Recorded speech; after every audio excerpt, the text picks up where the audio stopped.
Good morning. This is Thinking Thursday. So I have decided to talk about two different stories because I saw Aaron Mallory.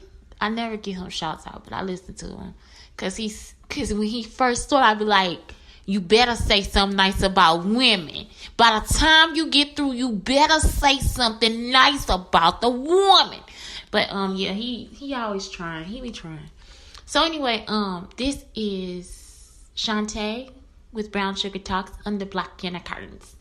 So I want to talk about two separate stories. So the first one is what is this one? Goldilocks and the Birds, right? So I think I came to this conclusion years ago. It was like Goldilocks was in the house, right? She broke into these people's house, ate their food, broke their chair, and broke their bed. Then when the time came for them to come home, she turned out to be the innocent one. Or what seemed to be the innocent one, because we never teach children that we never taught against that story. Because it's like we don't realize who the birds represent. So the birds are a really nice family that go out healthily, take a walk. They fix the food before they left, right? So you know when they come back, they gonna eat. They've been living in the own comfort of their home, and this girl broke in their house and took over. That is the pillaging of the United States. That is American history. So let me tell you how this leads to something. Please be cognizant of every time if you are a person of any other race than black, because we are the people that end up with the situations. It's almost like we get blamed for everything. Black women continuously get blamed for everything. Constantly. It's just like we always blame for something. And the whole thing is, it's like it's not even us that's doing it.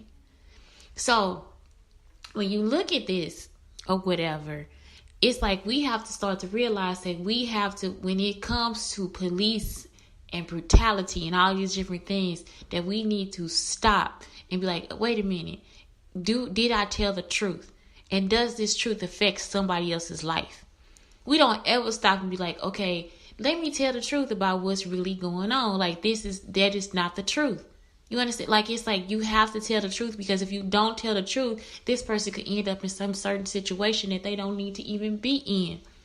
When a real criminal is just like the person that we thought or that we've, come to think, because I'm putting up air quotations, come to think is innocent. You see?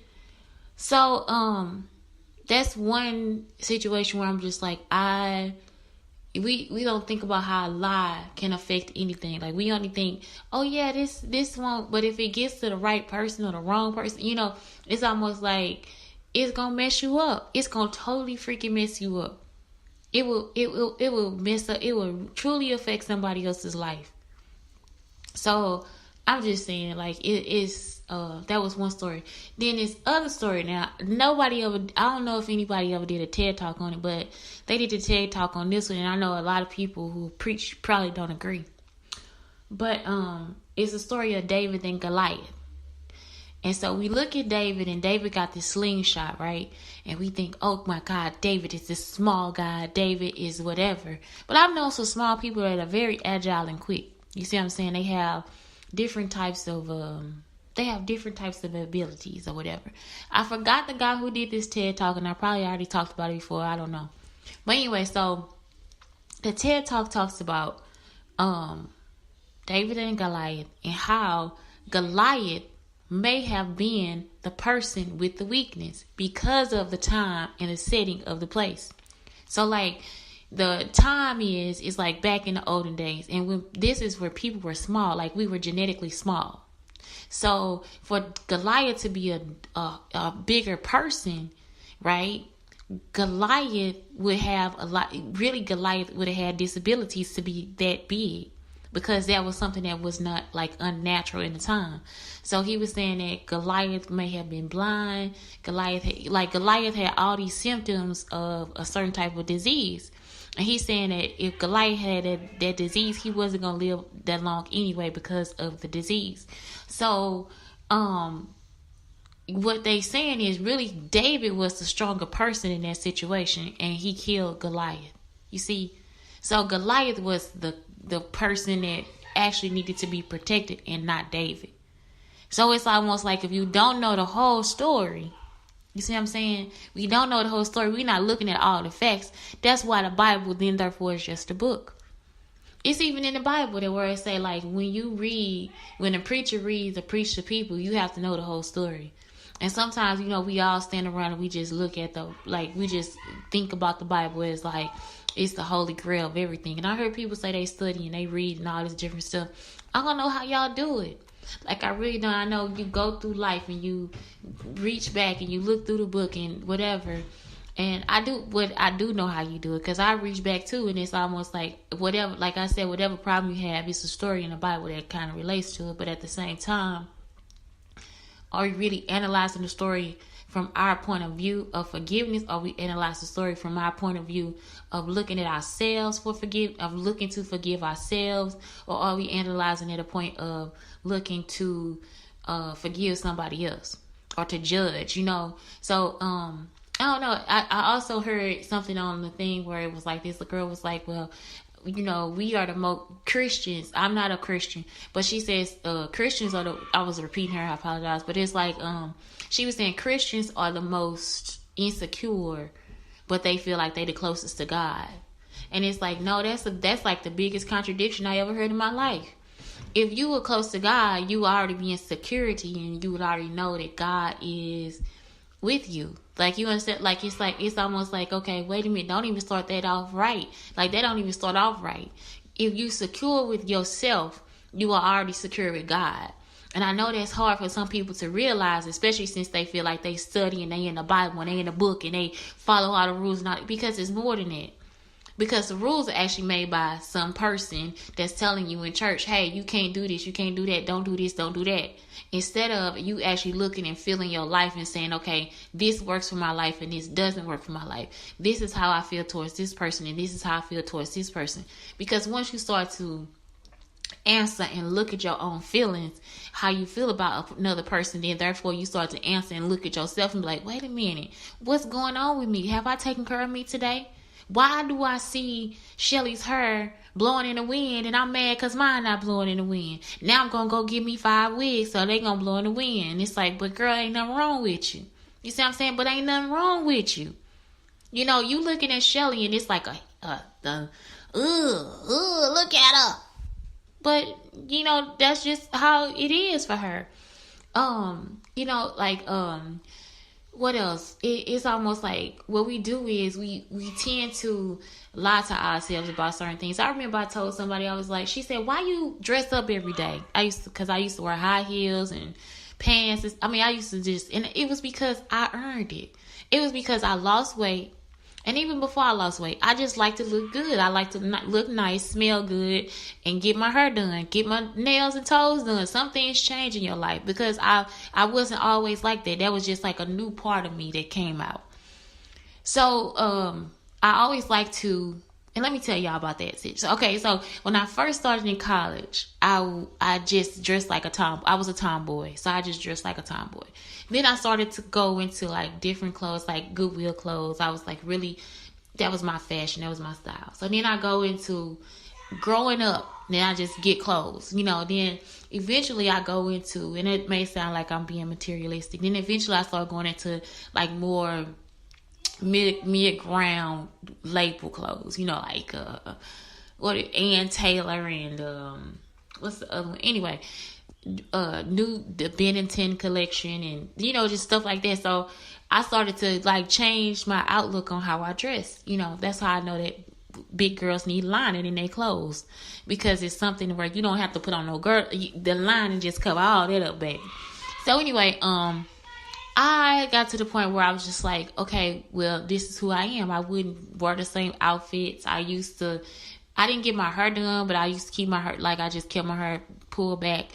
But I used to dress nice. Like I used to dress professional most of the time. So, And I only worked out, I only had one pair of tennis shoes for like years, because I that's all I worked out in. I only wore them to the gym. I ain't wear them nowhere else. So as time goes on, I become a mom, and things change. My body changed. Everything changes. And I didn't have the clothes to wear, and then I got to the point where I did have the clothes to wear, and now I'm different. You see what I'm saying? And my whole time I'm evolving, and that's what women go through. We go through this thing. But in that whole process, I had to stop and look at myself in the mirror, Not one time did I look at somebody else. So during this process, until I had my kid, somebody would say, hey, why do you do what you do? Why do you do? It's like, because I like to look at myself in the mirror. I really do. I don't know who doesn't. If you don't, then you know that it's usually an abusive situation. It's usually where somebody has put you down. It's something that has happened in your life where you can't look at yourself anymore. Okay? Where you feel ashamed of your own self. And you shouldn't get to that point. And I hope nobody ever does. But I looked at myself in the mirror and I loved it. Because it was a time that I couldn't look at myself in the mirror. Because remember, I had an abusive relationship. So I look at myself in the mirror and I like to smell good. I like to look good. When I saw the collar, how I rolled off my neck, I was like, girl, just do you.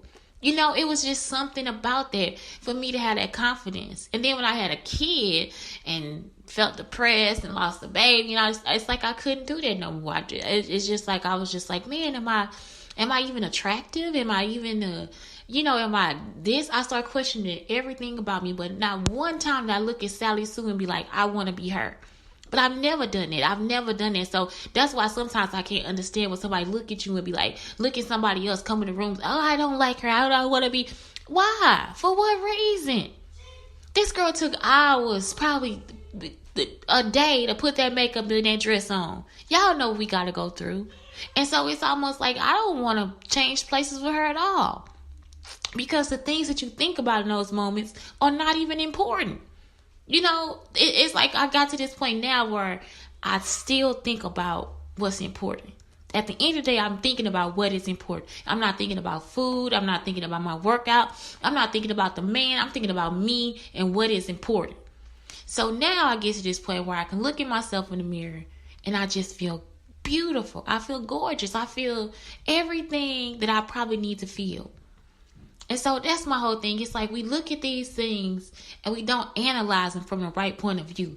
We always analyzing it from some messed up part of us. And never like really on the broader spectrum of what it could be or what it could turn into. So, I don't know. I guess my final thing is just be sure that you can look at yourself in the mirror. And if you cannot, it's not that you have anything wrong with you. It's something outside of you that's not supporting you. And that's the whole thing. That's what I found. When I could not look at myself at all. Like I could not even see myself.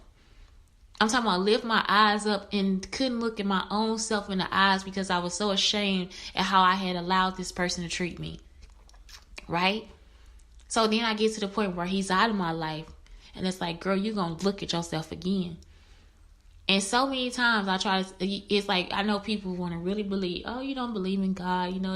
You haven't believed in God at some point in your life, all this different stuff. But at the same time, it's like you have to know that God is real because he is inside of you. He's inside of all of us. So don't make excuses. There are no excuses for how Christians treat people, how some Christians judge people.